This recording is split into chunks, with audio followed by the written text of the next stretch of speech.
Salut à tous, c'est Flippies et bienvenue dans cette nouvelle émission lecture, les lectures du mois d'octobre, un mois placé sous le signe de la diversité. Regardez-moi ça, il y a un peu de tout. Je me suis régalé ce mois-ci, alors on va commencer par du Reine d'Égypte, du Kingdom, la base, Magus of the Library, une surprise en manga ici, une petite nouveauté, 2 volumes de Green Lantern, autant dire que j'ai pris mon pied ce mois-ci. Un Deluxe Avengers et puis 2 bandes dessinées. Voilà, je vous l'ai dit, la diversité, que voulez-vous. Astérix volume 38 et enfin les Légendaires 22. Il y a du lourd, il y a du très lourd, donc autant dire qu'il faut attaquer tout de suite. On commence par le volume 6 de Reine d'Égypte, déjà 6 volumes. Alors, comme pour toutes les séries où je commence à être rendu un peu loin, je vais pas trop vous en parler puisque ça serait compliqué de ne pas vous spoiler. Tout ça pour vous dire que Chepsaout va traverser un moment très difficile dans ce volume, qu'elle va devoir se remettre en question, et il va y avoir tout un truc autour, justement, tout un développement autour de la personnalité divine, du rôle du pharaon, qui fait que c'est encore plus compliqué puisque c'est une femme, il va y avoir tout un truc là-dessus, et elle va devoir remettre en question ses connaissances, les personnes qu'elle aime, entre guillemets, c'est pour ça, je ne vous spoile pas, mais c'était assez intéressant au niveau du développement de personnage. D'autant que les précédents volumes s'étaient concentrés sur d'autres héros, enfin d'autres personnages plus secondaires. Là, il y en a un nouveau d'ailleurs qui arrive, qui est beaucoup mis en avant, mais franchement, Chepsaout a son gros quart d'heure de gloire. Et puis, l'arrivée, le retour prochain de Toutmoses 3. Donc on va enfin avoir, là depuis quoi, 2 volumes, enfin depuis le volume 2, c'était Chepsaout qui faisait son truc tranquillement. Là, Toutmoses 3 revient. Donc il risque d'y avoir de la confrontation et peut-être même une scission au sein de l'Égypte entre les 2 royaumes. Donc voilà, ça promet du lourd, j'attends la suite avec impatience, je kiffe Reine d'Égypte. Et je vous propose d'enchaîner sur du classique, du très très gros classique. Kingdom volume 30, alors c'est du volume 27 à 30, je ne vous présente que le dernier volume avec Duke Yu dessus. C'est l'arc de la coalition. C'est l'arc de la coalition, ça y est, nom de Dieu que c'est bien. Nom de Dieu que c'est absolument grandiose. J'ai eu très peur sur les premiers volumes parce que ça partait quand même vachement bien pour Kin, qui était censé se faire poutrer quand même, qui était censé prendre une coalition dans la tronche. Et puis en fait non. Concrètement, je vous en dirai pas plus parce que bon là c'est le volume 30, donc je vais complètement vous spoiler si je vous en parle. Mais c'est... Qu'est-ce que vous voulez que je vous dise de plus? C'est Kingdom, c'est vraiment les personnes qui ont dit vous allez voir l'arc de la coalition, nous on a déjà lu ça en scan, ça va être ouf, attendez d'y être rendu. Vous aviez raison, vous aviez complètement raison, c'est de la folie furieuse.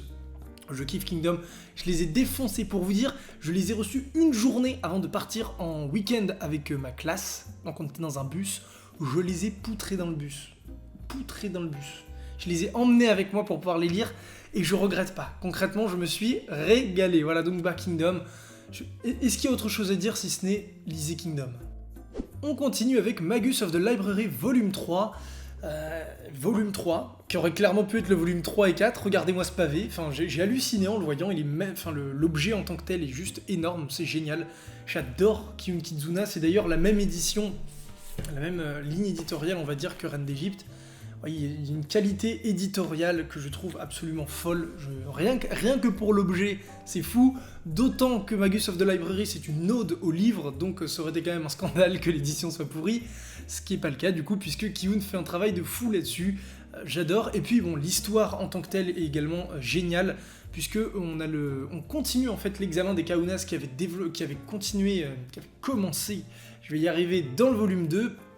Et puis, comme les 2 premiers volumes, en fait, on commence à avoir des pistes qu'on ne voyait pas avant, auxquelles on ne s'attendait pas forcément. Et ça, c'est vraiment ce que je trouve, c'est ce que j'aime beaucoup en fait dans cette série, c'est qu'elle nous surprend à chaque volume.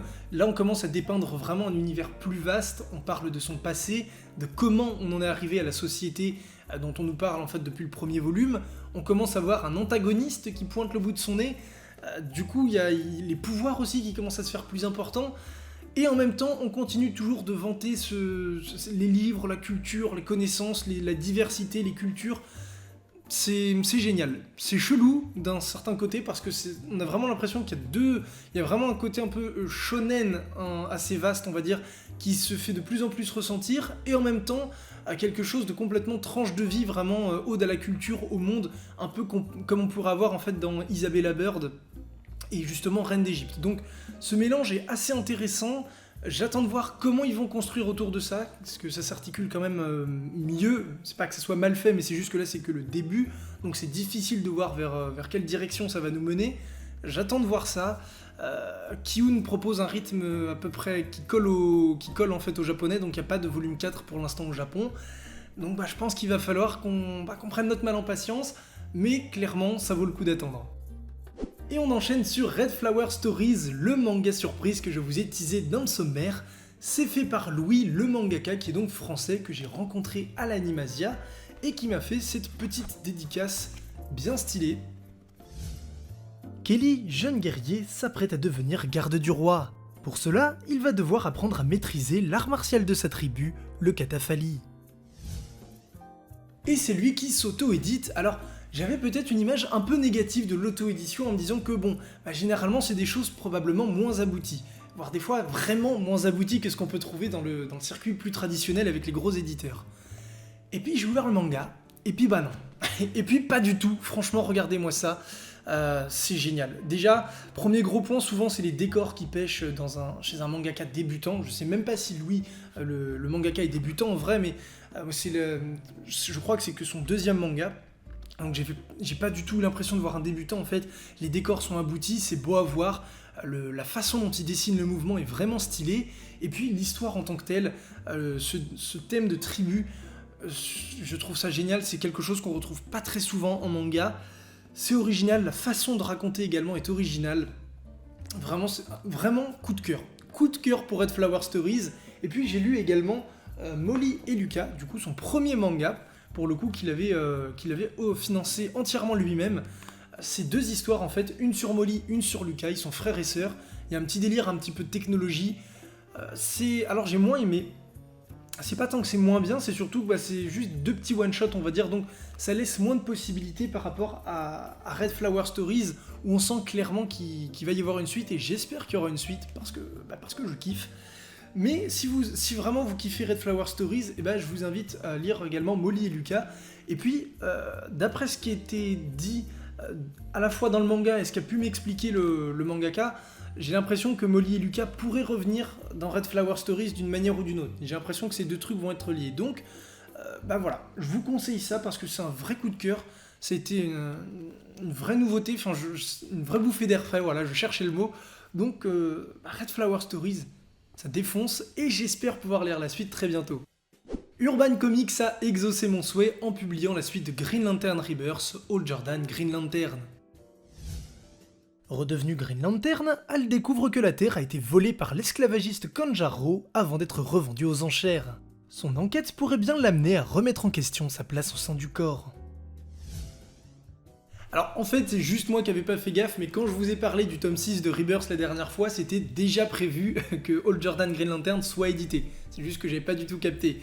Du coup, merci Urban déjà, parce que franchement Green Lantern a eu une période vraiment avide en France. Je sais pas vraiment ce qu'il en est en termes des résultats de vente, si ça suit ou pas comme l'éditeur le souhaite. En tout cas c'est toujours là, ça fait plaisir. C'est fait par Grant Morrison et Liam Sharp il me semble. C'est ça, Liam Sharp. Et c'est complètement différent de Green Lantern Rebirth, sur tous les points. C'est-à-dire que autant le Rebirth c'est une fresque cosmique avec des dessinateurs qui avaient souvent un style un peu, un peu japonais, hein, clairement. Notamment, ça change, j'ai perdu son nom, mais ça change clairement du dessinateur que je kiffe, qui est Rafa Sandoval, voilà, j'avais perdu son nom. Rafa Sandoval qui est un style très japonais, très numérique, dans la colorisation, enfin du coup ce n'est pas lui qui colorise, mais dans son dessin il y a quelque chose de très numérique je trouve, qui donnait ce côté spatial, fresque, cosmique, que j'aimais énormément, et là on part sur quelque chose de complètement différent. Déjà, l'histoire, ce n'est plus du tout une fresque cosmique, depuis le Rebirth, les 4 Green Lantern terriens et tout le corps étaient toujours ensemble, là c'est plus le cas, il y a Hal Jordan, il n'y a que lui, il est en mode police de l'espace, c'est vraiment genre... Ça pourrait se passer sur Terre, sauf que ça se passe dans l'espace, c'est-à-dire que c'est un flic qui mène une enquête. Il n'y a pas Kilowog, il n'y a pas John Stewart, à tel point d'ailleurs que des fois j'étais un peu paumé. Il y avait un petit sentiment chelou de pas forcément reconnaître l'univers de Green Lantern. D'un côté je trouve ça cool parce que justement dans le dernier tome de Rebirth, je trouvais que ça avait tendance à se répéter. c'est assez intéressant qu'on parte sur quelque chose de différent justement par rapport à Rebirth. Et puis il y a le dessin qui vient accentuer tout ça, qui est complètement différent. Il y a un trait vraiment plus réaliste, et dans certains décors, j'ai vraiment l'impression de voir une inspiration un peu Moebius. Je sais pas si vous voyez, dans le degré de détail et dans la façon dont c'est fait, je trouve qu'il y a vraiment quelque chose dans ce style-là qui du coup est complètement différent des précédents dessinateurs qui pouvaient bosser sur la série Rebirth. Donc ça change complètement, concrètement, c'est vraiment très différent. J'ai du mal pour l'instant, honnêtement, j'ai kiffé, parce que Green Lantern, et c'est quand même bien écrit je trouve, c'est intéressant, j'étais quand même bien paumé dans le premier épisode, que j'ai trouvé un peu dur, surtout de raccrocher les wagons avec la fin de Rebirth, qui est la suite directe. C'est pas toujours évident, mais faut s'accrocher, je dirais, le premier épisode et demi, et après ça va. Voilà, il suffit de raccorder les wagons. Mais voilà, j'attends de voir ce que ça va donner. Je suis pas encore totalement emballé parce que ça change vraiment, mais la qualité est là, et déjà c'est clairement un bon point. Et on continue dans le même univers avec Green Lantern Terre 1. Alors qu'il mine des métaux rares près de Jupiter pour le compte de Ferris Galactique, Hal Jordan découvre un mystérieux artefact sur le corps d'un extraterrestre. Sans qu'il puisse comprendre comment, il se retrouve catapulté à l'autre bout de la galaxie, où il découvre ce qui ressemble au reste d'une ancienne police de l'espace. Alors Green Lantern Terre 1, c'est fait par Corinna Bechko et Gabriel Hardman, deux artistes que je ne connaissais absolument pas, et waouh, quelle claque. Alors pour le coup, si je dois choisir un des deux volumes Green Lantern, c'est clairement Terre 1. Alors le concept des Terre 1, en fait, c'est une origin story, ça repart sans tout le délire d'univers qu'on connaît, c'est vraiment une origin story, ça existe déjà avec Batman, Superman et Wonder Woman, et on essaie de réactualiser l'histoire et de lui donner peut-être plus une portée réaliste. Je sais pas si ça résume vraiment bien le concept de Terre 1, mais c'est comme ça, je trouve qu'en tout cas c'est ce qui est fait pour Green Lantern. Et du coup, Hal Jordan n'est plus interrien. Il est interrien en fait, il est juste plus aviateur, je dis de la merde, mais il n'est plus aviateur, en fait ça se passe dans un futur proche, on ne sait pas exactement quelle année, et il travaille pour Ferris Galactique, et il mine tout simplement des métaux rares sur des satellites de Jupiter. C'est des métaux rares qui sont utilisés pour nos smartphones, et rien que ça en fait on va avoir une portée, je trouve très... il y a une portée par rapport à notre société en fait qui est très actuelle sur l'utilisation des ressources et tout ça.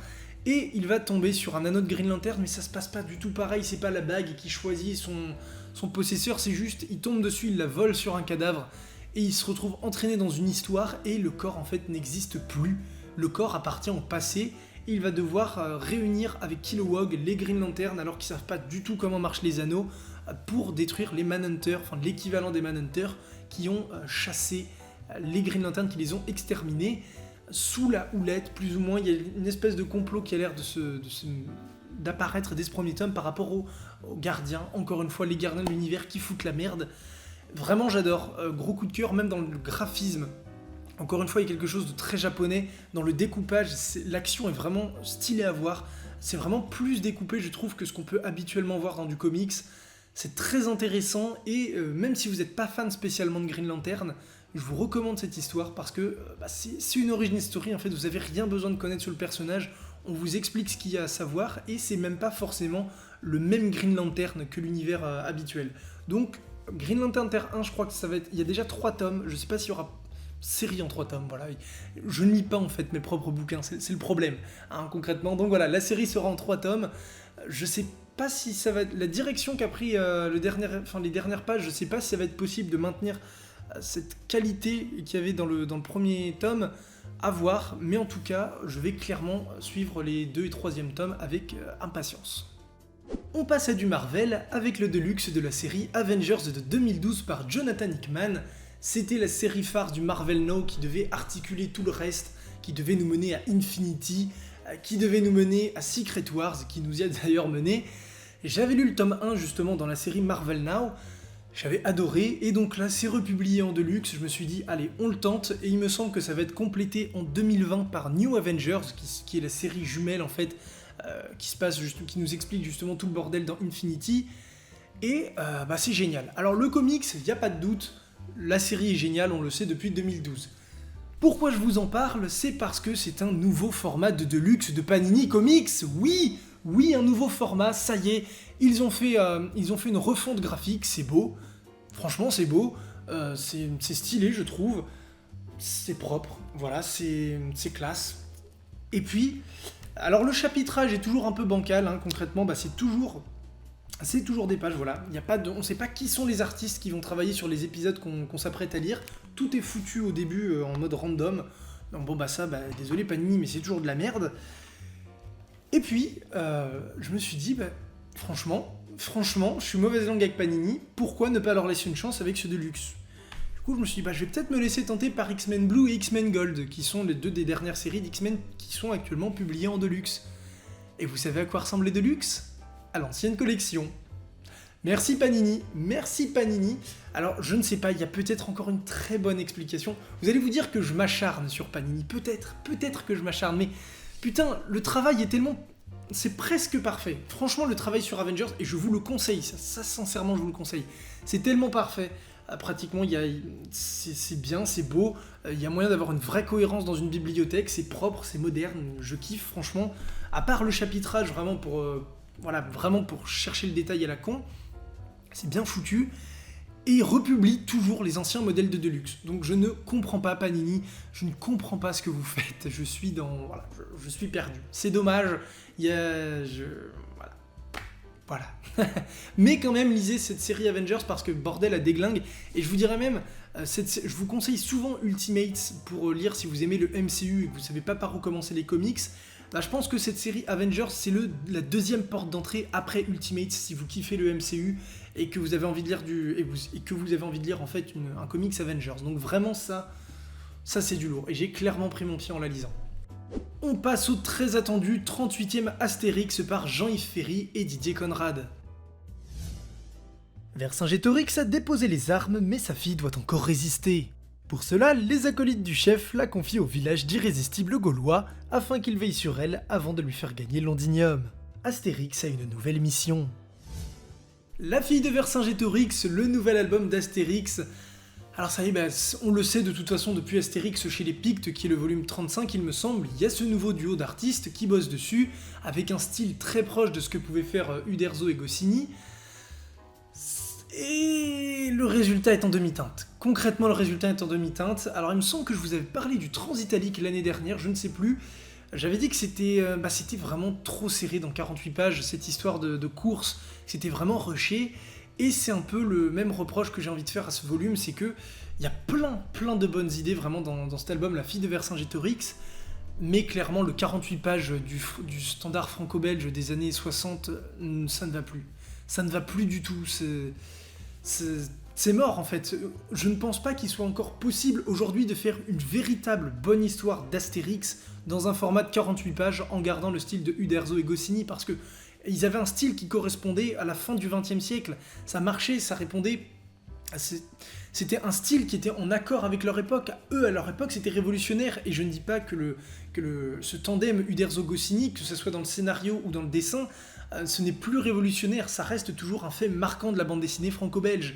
Mais c'est comme si tous les mangaka dessinaient encore comme Tezuka, qu'il n'y avait aucun artiste qui s'était affranchi de ce style, comme on a pu avoir avec les Gekiga et tout ça. Ça ne va pas. C'est pas possible de conserver le même style tout le temps depuis toutes ces années. Je trouve que ça ne va pas, c'est contre-productif.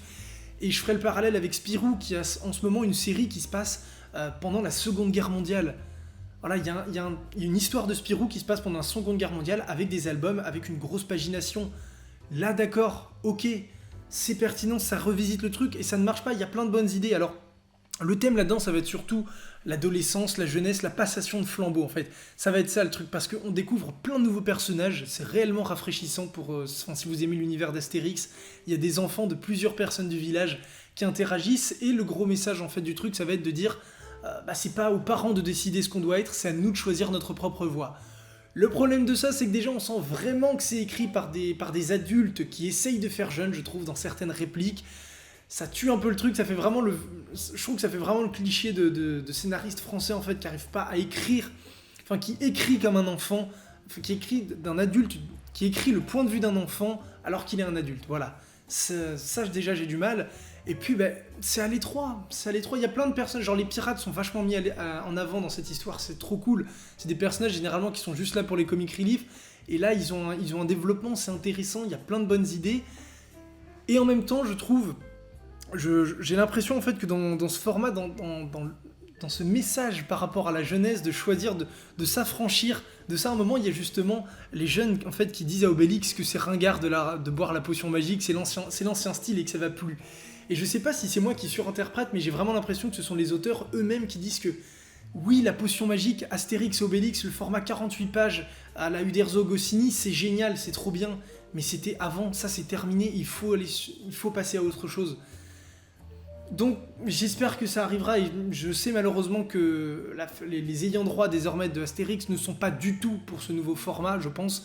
C'est dommage, preuve en est de l'annonce du tout nouveau film Astérix et l'Empire du Milieu, qui a été fait je crois quelques jours avant que je tourne cette vidéo.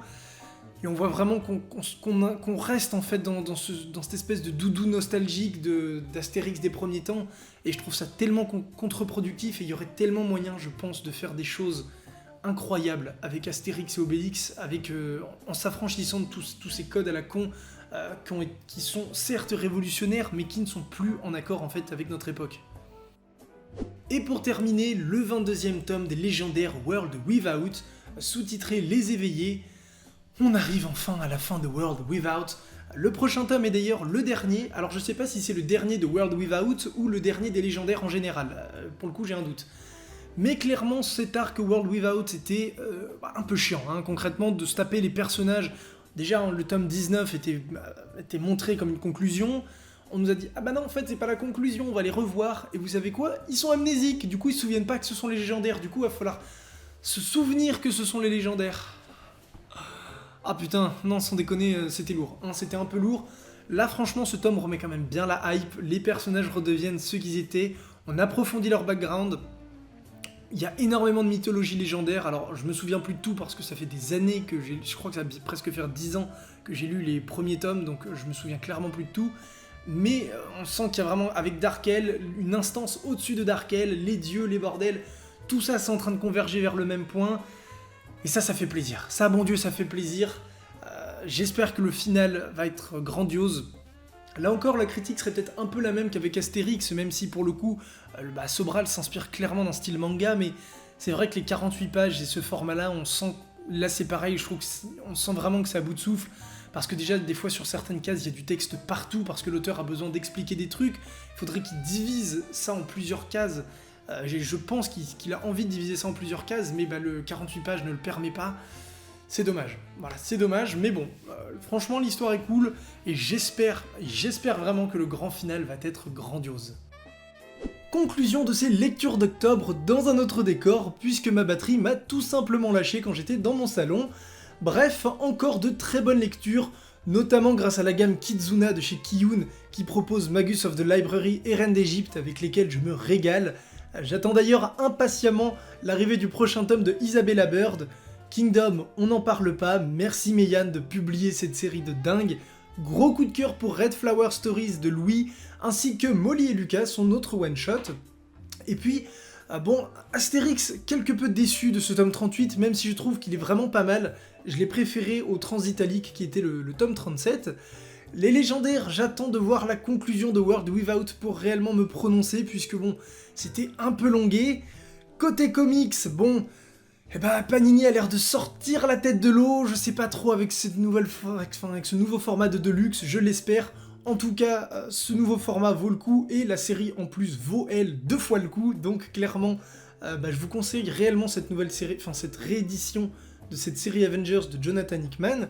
Et puis évidemment, les 2 comics Green Lantern, avec une préférence quand même pour Terre 1 qui apporte un vrai vent de fraîcheur sur l'univers des Green Lantern. Et j'en profite d'ailleurs pour remercier Excalibur Comics, qui m'a gentiment fourni ces 2 volumes, puisque je suis redevenu étudiant, donc c'est pas forcément très facile de fournir face à ce rythme de publication effréné, surtout en octobre et novembre où il y a énormément de sorties pour la fin d'année et pour Noël, voilà, on va pas se mentir. Donc je remercie la librairie de me les avoir fournis pour que je puisse les lire et pour que je puisse vous les présenter. Excalibur Comics, c'est tout simplement une librairie en ligne qui est spécialisée dans le comics VF avec tout un tas de trucs il y a vraiment plein de séries, d'offres, que ce soit dans les DC Marvel bien évidemment, mais aussi dans l'indé, il y a vraiment plein de trucs. et il y a le stock, ça fait plaisir. Je vous invite à le voir, une photo de leur Twitter avec l'omnibus Spider-Man. Les omnibus sont souvent réputés pour tomber très rapidement en rupture de stock, et clairement Excalibur avait fait en sorte que ça arrive pas, donc voilà. C'est des gens passionnés, c'est une librairie spécialisée, et ça fait clairement plaisir à voir, donc encore une fois, merci à eux. Comme d'habitude, je vous attends maintenant en commentaire pour avoir vos avis sur les lectures dont je viens de vous parler si vous les avez lues. Évitez de spoiler en commentaire, c'est toujours plus sympa pour ceux qui n'auraient pas lu les livres. Et puis comme d'habitude, n'hésitez pas à me conseiller vos lectures en commentaire. Nous sur ce, on se retrouve très bientôt pour de prochaines vidéos. Salut à tous!